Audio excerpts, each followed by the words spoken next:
ಇನ್ನು ಬಿಜೆಪಿಯ ಅಸಮಾಧಾನಿತರಿಗೆ ಕಾಂಗ್ರೆಸ್ ಗಾಳವನ್ನ ಹಾಕ್ತಾ ಇದೆ ಬಾಗಲಕೋಟೆ ಕ್ಷೇತ್ರದಲ್ಲಿ.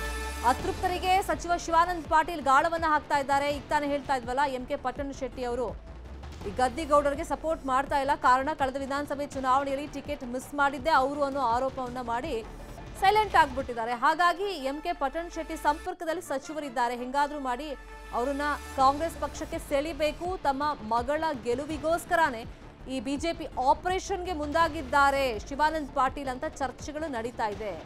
ಬಿಜೆಪಿಯ ಗದ್ದಿಗೌಡರಿಗೆ ಇದರಿಂದಾನು ಟೆನ್ಷನ್ ಸ್ಟಾರ್ಟ್ ಆಗಿದೆ. ಒಂದ್ ಕಡೆ ತಮ್ಮ ಜೊತೆ ಯಾರು ಕೂಡ ಬಿಜೆಪಿ ನಾಯಕರು ಎಂ.ಕೆ. ಪಟ್ಟಣಶೆಟ್ಟಿ ಸೇರಿದಂತೆ ಪ್ರಮುಖರು ಬರ್ತಾ ಇಲ್ಲ.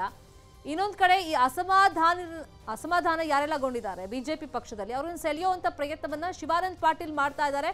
ಕಾರಣ ಅವರ ಮಗಳ ರಾಜಕೀಯ ಭವಿಷ್ಯಕ್ಕೋಸ್ಕರ ಸಂಯುಕ್ತ ಪಾಟೀಲ್ ಅವರನ್ನ ಹಿಂಗಾದ್ರೂ ಮಾಡಿ ಗೆಲ್ಲಿಸ್ಕೊಂಡು ಬರಬೇಕು ಅಂತ. ಪ್ರಮುಖವಾಗಿ ಅವ್ರ ಮಗಳ ಮೇಲೆ ಇರುವಂತ ಒಂದು ಆರೋಪ ಅಂದ್ರೆ, ಒಂದು ವೀಣಾ ಕಾಶ್ಯಪ್ನವ್ರಿಗೆ ಟಿಕೆಟ್ ಕೊಟ್ಟಿಲ್ಲ, ಇನ್ನೊಂದು ಅವರು ವಲಸಿಗರು ಅಂದ್ರೆ ವಿಜಯಪುರದವರು ಇಲ್ಲಿ ಬಾಗಲಕೋಟೆಯಲ್ಲಿ ಟಿಕೆಟ್ ಕೊಟ್ಟಿದ್ದಾರೆ ಅನ್ನೋ ಒಂದು ಆರೋಪ ಇದೆಯಲ್ಲ, ಅದನ್ನೆಲ್ಲ ಮುಚ್ಚಾಕ್ಬೇಕು ಅಂತಂದ್ರೆ ಈಗ ಬಿಜೆಪಿಯಲ್ಲಿ ಇರುವಂತಹ ಅಸಮಾಧಾನಿತರನ್ನ ಸೆಳೆದು ತಮ್ಮ ಮಗಳ ಗೆಲುವಿಗೆ ಶ್ರಮವನ್ನ ಹಾಕಬೇಕು. ಇದೇ ವಿಚಾರವಾಗಿ ಇನ್ನಷ್ಟು ಡೀಟೇಲ್ ಆಗಿ ಇನ್ಫಾರ್ಮೇಶನ್ ಕೊಡೋದಕ್ಕೆ ಫೋನ್ ಸಂಪರ್ಕದಲ್ಲಿ ಜಾಯಿನ್ ಆಗಿದ್ದಾರೆ ನಮ್ಮ ರಿಪೋರ್ಟರ್ ಮಂಜುನಾಥ್. ಗದ್ದಿಗೌಡರು ಈ ಸಲನೂ ಈಸಿ ಆಗ್ಬಿಡುತ್ತೆ, ಕಾಂಗ್ರೆಸ್ನ ಒಳ ಜಗಳ ತನಗೆ ಪ್ಲಸ್ ಆಗುತ್ತೆ ಅಂತ ಅಂದ್ಕೊಂಡಿದ್ರು, ಆದ್ರೆ ಬಿಜೆಪಿಯಲ್ಲಿ ಇರುವಂತ ಅಸಮಾಧಾನ ಅವ್ರಿಗೆ ಯಾವ ತರ ಟೆನ್ಷನ್ ಆಗಿದೆ? ಶರ್ಮಿತಾ, ಪ್ರಮುಖವಾಗಿ ಸಿ ಗದ್ದಿಗೌಡರು 5ನೇ ಬಾರಿಗೆ ಚುನಾವಣೆಗೆ ಸ್ಪರ್ಧೆಯನ್ನ ಮಾಡಿದ್ದಾರೆ. ಕಳೆದ 4 ಚುನಾವಣೆಗಳಲ್ಲಿ ಯಾವುದೇ ರೀತಿಯಾದಂತಹ ಅಸಮಾಧಾನ ಅಡೆತಡೆಗಳಿಲ್ಲದೆ ಸಲೀಸಾಗಿ ಗೆಲುವನ್ನು ಸಾಧಿಸಿದ್ರು. ಆದ್ರೆ ಈ ಬಾರಿ ಎಲ್ಲೊಂದ್ ಕಡೆ ಅವರಿಗೆ ಕೆಲವೊಂದಿಷ್ಟು ಜಿಲ್ಲಾ ಬಿಜೆಪಿಯಲ್ಲಿ ಅಸಮಾಧಾನ ಎದುರಾಗಿ ಬಿಕ್ಕಟ್ಟು ಎದುರಾಗಿದೆ ಅಂತ ಹೇಳ್ಬೋದು. ಯಾಕಂತಂದ್ರೆ ಕಳೆದ ವಿಧಾನಸಭಾ ಚುನಾವಣೆಯಿಂದನೂ ಕೂಡ ಬಾದಾಮಿ ನಾಯಕರು ಗದ್ದಿಗೌಡರ ಜೊತೆಗೆ ಅಂತರವನ್ನ ಕಾಯ್ದುಕೊಂಡು ಬರ್ತಾ ಇದ್ದಾರೆ. ಇದಕ್ಕೆ ಪ್ರಮುಖ ಕಾರಣ ಏನಂತಂದ್ರೆ, ಗದ್ದಿಗೌಡರು ಕೂಡ ಬಾದಾಮಿ ಕ್ಷೇತ್ರದವರೇ ಆಗಿದ್ದಾರೆ.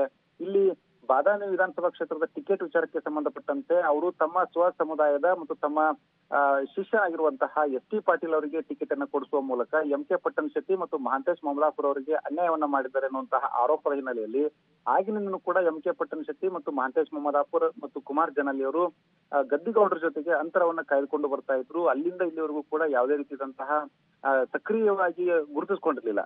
ಸದ್ಯ ಇದೀಗ ಲೋಕಸಭಾ ಚುನಾವಣೆಗೆ ಗದ್ದಿಗೌಡರವರೇ ಅಭ್ಯರ್ಥಿಯಾಗಿದ್ದಾರೆ.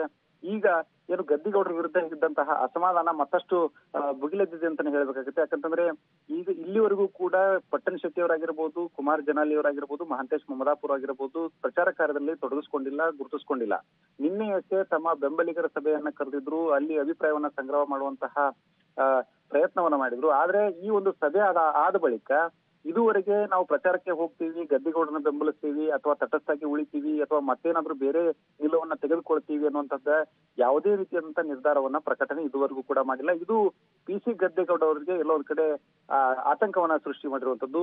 ಜಿಲ್ಲಾ ನಾಯಕರು ಈ ಒಂದು ಅಸಮಾಧಾನಿತ ನಾಯಕರನ್ನ ಸಮಾಧಾನ ಪಡಿಸೋದಕ್ಕೆ ಮನವೊಲಿಕೆ ಮಾಡೋದಕ್ಕೆ ಪ್ರಯತ್ನ ಮಾಡಿದ್ರು ಕೂಡ ರಾಜ್ಯ ನಾಯಕರು ಯಾವುದೇ ರೀತಿಯಾದಂತಹ ಆಸಕ್ತಿಯನ್ನ ಇಲ್ಲಿ ತೋರಿರೋ ಇಲ್ಲಿ ಕಂಡು ಬರ್ತಾ ಇಲ್ಲ. ಒಂದ್ ವೇಳೆ ಇದು ರಾಜ್ಯ ನಾಯಕರ ಗಮನಕ್ಕೆ ಇದ್ದಂತ ಸಂದರ್ಭದಲ್ಲಿ ಅವರು ಬಂದು ಇದನ್ನ ಮಧ್ಯಸ್ಥಿಕೆ ವಹಿಸಿ ಮನವೊಲಿಕೆ ಮಾಡುವಂತ ಸಂದರ್ಭದಲ್ಲಿ ಇತ್ಯರ್ಥ ಆಗುವಂತಹ ಚಾನ್ಸಸ್ ಇತ್ತು. ಆದ್ರೆ ಇಲ್ಲಿವರೆಗೂ ಕೂಡ ಅಂತ ಯಾವುದೇ ಬೆಳವಣಿಗೆಗಳು ಜಿಲ್ಲಾ ಬಿಜೆಪಿಯಲ್ಲಿ ಕಂಡು ಬರ್ತಾ ಇಲ್ಲ.